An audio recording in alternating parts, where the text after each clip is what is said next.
Okay, hey, it's Mark coming to you from Baker's Green Acres, and as you can see, we're in a winter wonderland, and this is the way it typically is in January: cold and white, and that's what we are used to, but we haven't seen much of that lately. Okay, so I'm out. I just finished my milking, and I just made a video actually about things like dog food, and I came out to look over the calves, and I'm looking at the calves that we just brought up. So if you saw the video from Sunday, we built this little area for them. We put a couple of porta huts in here, got them some grain, some water, some hay. I told you that we made a decision that we we're going to run a course of antibiotics, and we did that because the ones that are lungers, we told you about that, their breathing was becoming more labored. So they weren't getting better. It was going the other way. Well, last night before I went in, I came out and looked at this one, and this one was really struggling. And this morning, she's gone.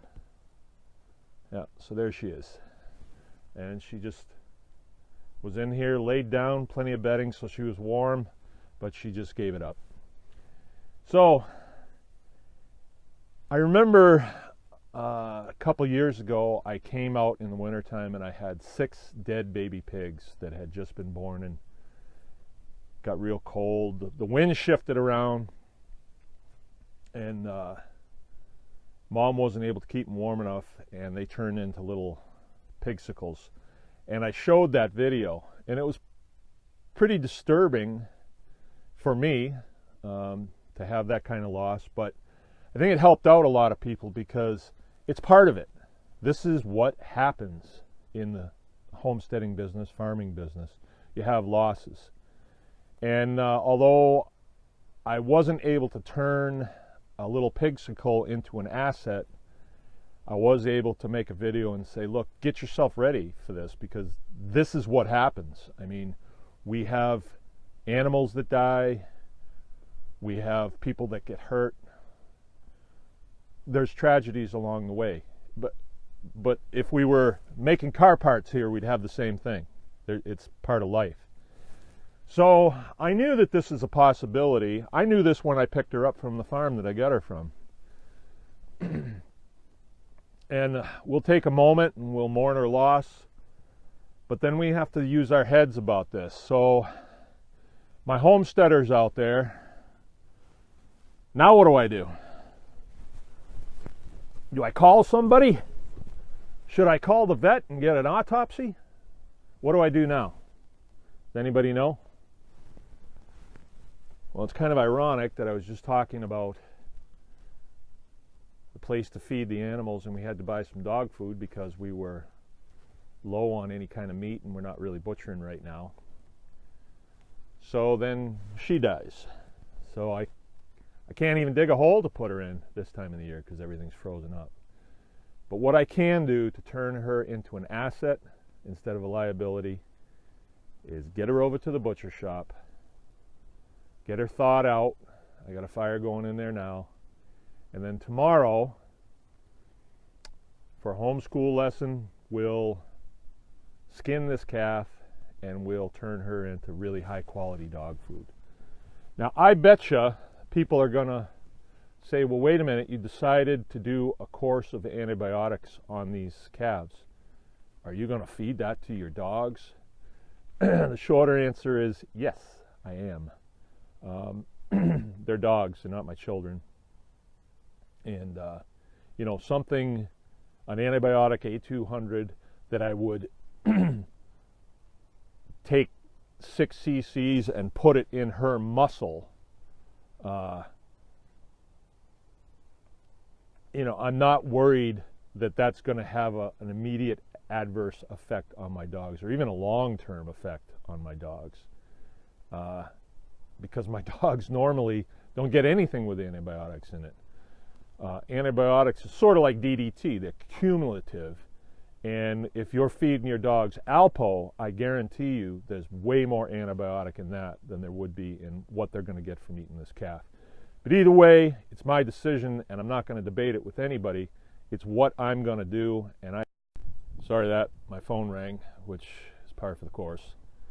And it will probably ring again here in a second. So I'll sign off now, and I just hope people see this, and it helps them to see that, farming is radical, because you're dealing with life and death all the time. But you got to prepare yourself for it. Know it's coming.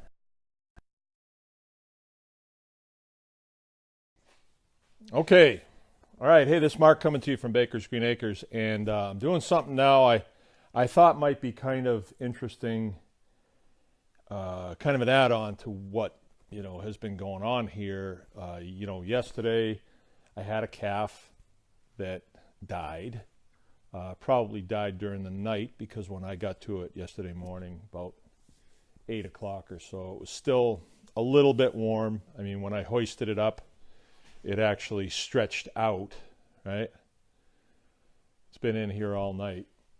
And yesterday I skinned it, and my objective here is to get a bunch of dog food made out of this, because this is a calf, and you may be wondering, like, why would you feed a sick calf to your dogs, your beloved dogs? But when I got this calf, I knew that it had problems. It was what they call a lunger, and that is when the calf has damage to its lungs because there's an overabundance of ammonia in the calf barn that this calf was living in. And it's pretty common. The way they stay ahead of it is they're constantly cleaning, constantly scraping out the manure, so that ammonia doesn't accumulate, right? I'm not sure I'm on board with that. I think there's a better way. But anyway, this calf was damaged. And so I skinned it yesterday, let it get cooled off, and then this morning I decided I need to get the guts out of it. I didn't want it to get stinky. And as I've been doing that, I've been taking big chunks off and getting it cubed up and put in these 5 or 10 pound bags. I'm not really sure what they are. And I got a lot more to go. I've got the shoulders done, and I've got the rear quarters done, and I've got the whole back and all the ribs and stuff to go. But I just dropped out the gut package, and a lot of that's on the floor I'm not going to use because it's still full of manure and stuff. That's the stomach that you're looking at, and then the intestines and various other parts. But stuff that I will use is the liver, and I don't want to gross you out, but there's a little bit of blood here. This is the liver, and I'm looking at it, and it looks like it's in really good shape to me. I don't see a problem with it. It's not really discolored any more than the fact that, this animal died and all of its blood stayed in it. Normally, if we're going to slaughter an animal, we will stun it with a firearm, and then we will stick it with a knife and let the heart do its thing and pump all that blood out. But that didn't happen because it died on its own. And so what we have is then coagulated blood. That's what this is. All right.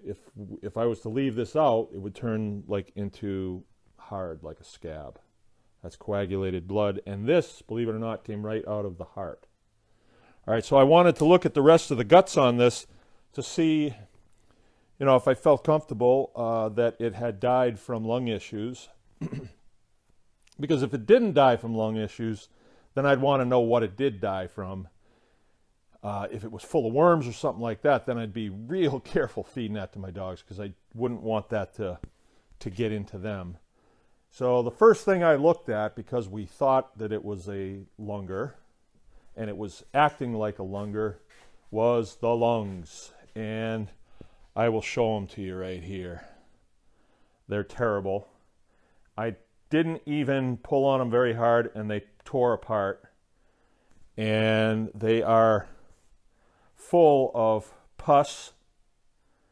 And you can tell that the only part of the lung that is useful anymore is just this little area right here. The rest of it was full of pus and blood, and it's just not doing very well. Now, if I were to pull the lung out of a perfectly healthy animal, a lot of times you'll see spots in the lungs that look a little bit like that. And you think, whoa, I wonder if this guy was heading for problems. Well, I was sitting in on a briefing one time about the lungs, about asthma actually, and the lungs are one of those organs that is constantly shedding cells. So there's constantly problems in there, and the villi shrink down and they squeeze it off and they shed those. So the lungs are regenerating constantly. Could they regenerate from a problem that bad? I don't know, because when a calf does make it, we don't take the lungs out to see how bad they were, or we don't take them out first to see how bad they are because we can't put them back in. We're pretty good, but we haven't figured that one out yet. So we never know quite how bad they are, but in this case, this poor calf was having a real hard time taking a breath, and it couldn't breathe very deeply, and you could tell he was not getting very much air. He wasn't getting much. So evidently, through our best efforts, we weren't able to bring him back. Now, will I feed this to my dogs? Absolutely. I can see what the problem is right here. It's a lung issue. I don't see anything wrong with the liver. I didn't see anything wrong with the kidneys. This is the heart. It doesn't look like a heart anymore because I've opened it up. I wanted to get all that blood out of it. Plus, I wanted to inspect, the muscle to see, and what do I know? I'm not a medical doctor or a veterinarian, but I know what a heart looks like out of a healthy animal, and I'm looking at this one, and it looks healthy. And I'm sure that there's probably things that I could be missing here, but I'm not seeing any worms. I'm not seeing any discoloration. I am identifying what killed this calf, and it was definitely lung issues. So will I feed the lungs to the calves? I will. To the dogs, I will not. Could I? I bet I could, because I think what went wrong with those lungs was too much ammonia, and it got way out of balance. And then the lungs are trying to balance that out, and in the process, they became cancerous, I guess. But I'm not going to feed it. Those are going to go on the compost pile. So in effect, I am feeding it, but I'm just not feeding it to my dogs. I'm going to feed it to my compost pile. And where I'm going to keep them until my compost pile is soft enough to put them in, I haven't thought that through yet, but I will. Now, a point of interest when you're making dog food like this, according to sources, and it's my wife, if a dog was a wild animal and it killed another wild animal out in the woods, it would eat the organs, and then it would eat the meat. But it would eat the organs first, right? So what we do is I've made all these bags. I got like 10 of them. And then I fill that with just meat. And then I'll cut up a kidney, and I'll divide it up, and I'll put it in 10 bags. And then I'll cut up the heart, and so on. And then when I'm done here, I'm going to saw up the ribs and make pieces about this long. The leg bones, we'll just separate them at the joint. And in order to save all of this stuff, I'm not going to put it in a freezer that, the house food is in. I will put it in a cooler and put it outside. And it's cold enough outside that this stuff will freeze.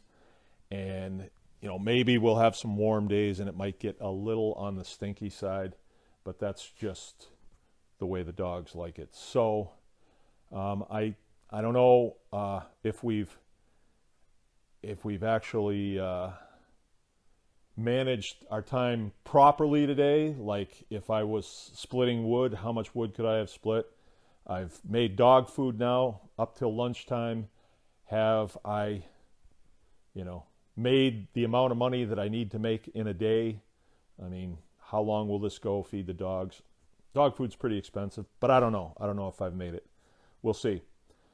I'm going to let this project go for now because I have to go on to something else after lunch and pick this up tomorrow morning as soon as I get done milking and do this, finish this till noon, and then I have my tomorrow's afternoon.